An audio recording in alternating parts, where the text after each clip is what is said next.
নাগা চৈতন্য ও Samanta Ruth প্রভুর বিবাহ বিচ্ছেদ হয়েছে বছর দুয়েক হলো। তবে এখনও এই জুটির আলাদা হওয়ার কারণ নিয়ে চলে চর্চা।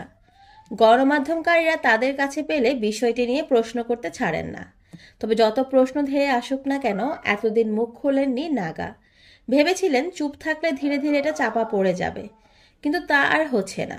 তাই বাধ্য হয়ে বিবাহ বিচ্ছেদ নিয়ে জানিয়েছেন মনের কথা। সম্প্রতি মুক্তি পেয়েছে নাগা অভিনীত দূত। এর প্রচারের অংশ হিসেবে ভারতীয় গণমাধ্যমকে দেয়া সাক্ষাৎকারে নিজের জীবন ও কাজ নিয়ে খোলামেলা কথা বলেছেন।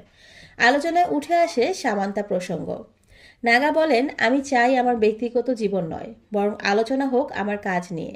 দিনের শেষে কাজটাই থেকে যায়। আমি চাই দর্শক আমাকে আমার কাজ দিয়ে মনে রাখুক, অন্য কিছুর জন্য না।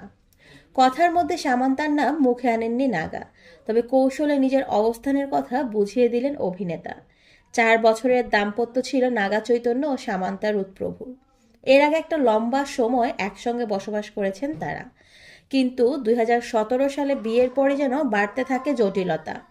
শেষমেশ বিয়ে ভাঙার সিদ্ধান্ত নেন দুজনে। বিয়ের 4 বছরের মাথায় অর্থাৎ 2021 সালে বিবাহ বিচ্ছেদ হয় তাদের।